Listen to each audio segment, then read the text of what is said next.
परिवारवादी पार्टियां सिर्फ और सिर्फ अपने भविष्य की सोचती हैं, जबकि मोदी देश के भविष्य का सोचकर काम कर रहा है। परिवारवादी पार्टियों के समय देश के 18,000 गांव में बिजली नहीं थी। देश के 2.5 करोड़ से ज्यादा घर अंधेरे में थे।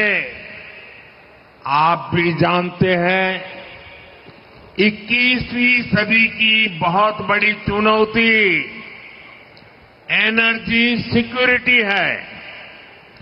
आज हमारी सरकार इस दिशा में भी तेजी से काम कर रही है।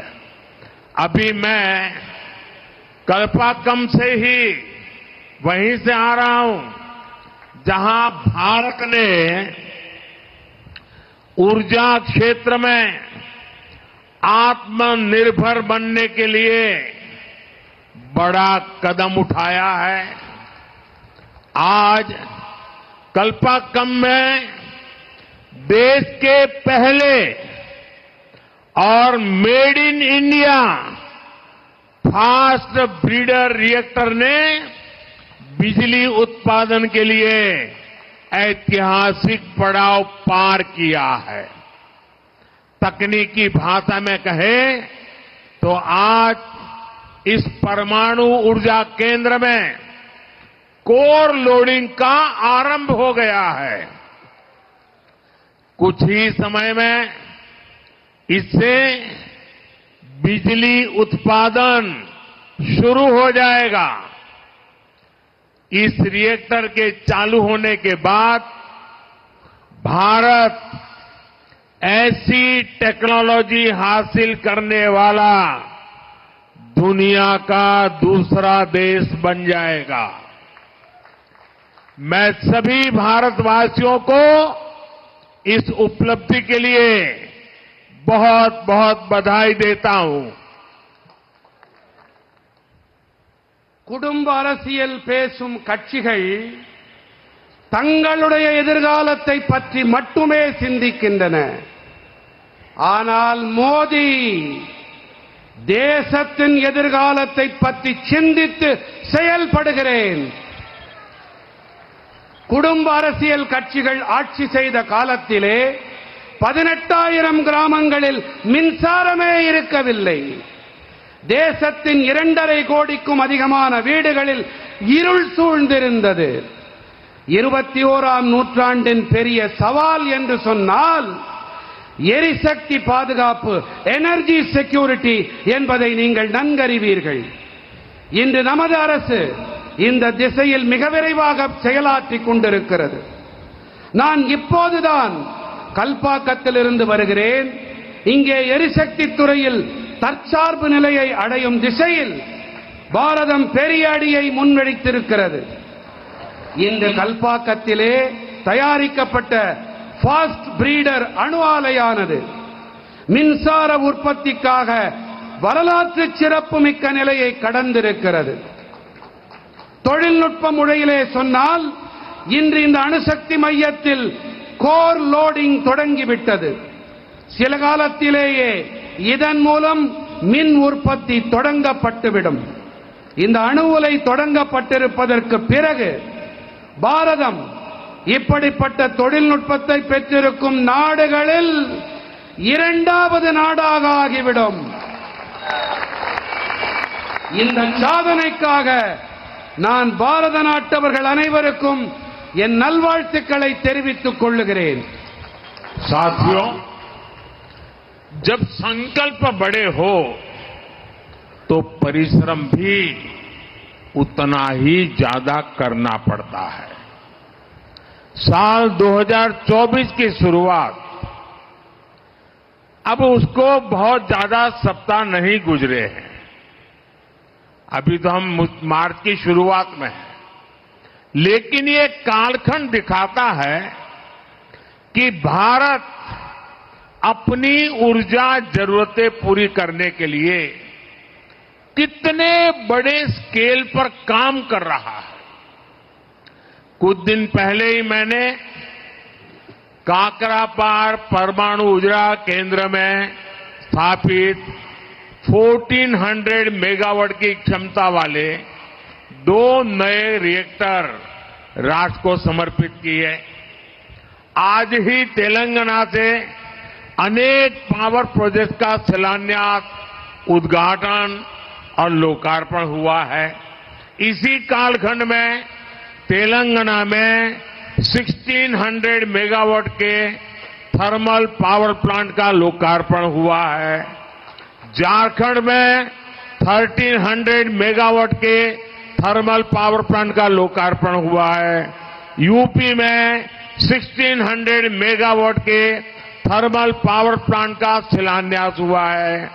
यूपी में ही 300 मेगावाट के सोलर पावर प्लांट का शिलान्यास हुआ है। राजस्थान में भी बड़े सोलर पावर प्लांट का शिलान्यास हुआ है। यूपी में ही अल्ट्रा मेगा रिन्यूएबल पार्क का शिलान्यास हुआ है। हिमाचल में हाइड्रो पावर प्रोजेक्ट का शिलान्यास हुआ है। छत्तीसगढ़ के रायपुर में 4G इथेनॉल प्लांट का शिलान्यास हुआ है।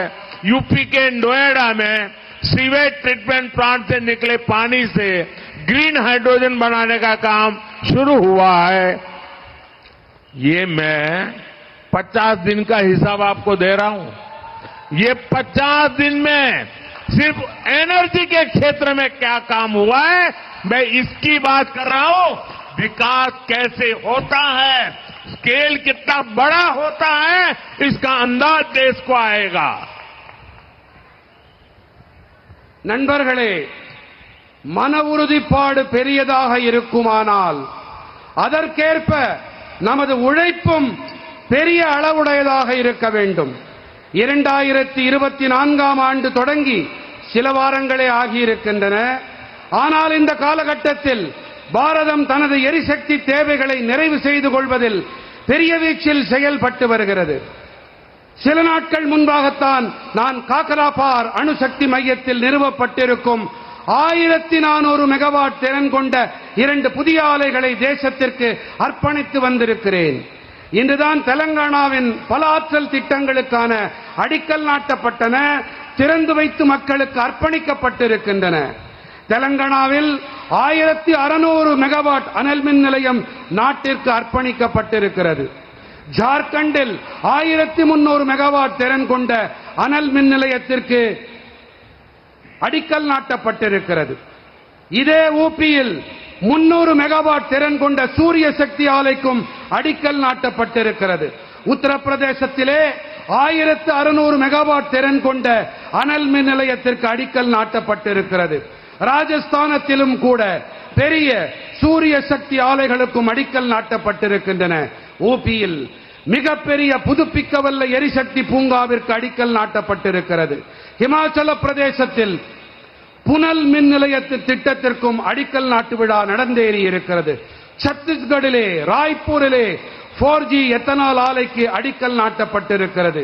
ஊபியிலே நொய்டாவிலே கழிவுநீர் சுத்திகரிப்பு ஆலையிலிருந்து வெளியேறும் நீர் மூலம் பசுமை ஹைட்ரஜன் தயாரிக்கும் பணி தொடங்கப்பட்டிருக்கிறது.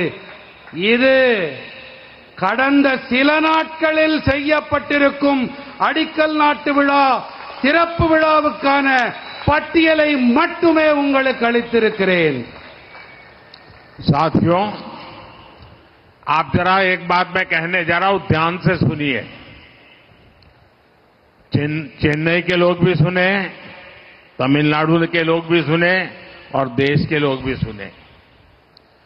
कुछ दिन पहले तमिलनाडु में ही देश के पहले green hydrogen fuel cell vessel को लॉन्च किया गया था। यूपी के मेरठ सिंभावली ट्रांसमिशन लाइन्स का उद्घाटन इसी दौरान हुआ है। कर्नाटक के कोप्पल में विंड एनर्जी जोन से ट्रांसमिशन लाइन्स का उद्घाटन भी किया गया है। நண்பர்களே, நான் இப்போது கூறவிருக்கும் தகவலை நீங்களும் சரி, தமிழ்நாட்டு மக்களும் சரி, நம் நாட்டு மக்களும் சரி சற்றே காது கொடுத்து கவனமாக கேட்க வேண்டும் என்று விண்ணப்பிக்கிறேன். சில நாட்கள் முன்பாகத்தான் தமிழ்நாட்டிலே பசுமை ஹைட்ரஜன் எரிபொருள் வாயிலாக இயங்கும் கலன் தொடங்கப்பட்டது. ஊபியிலே மேரட் சிம்பாவலி டிரான்ஸ்மிஷன் லைன்கள் கூட இந்த காலகட்டத்திலேதான் தொடங்கப்பட்டிருக்கின்றன. செய்திகளை உடனுக்குடனும் துல்லியமாகவும் தெரிந்து கொள்ள சப்ஸ்கிரைப் பண்ணுங்க.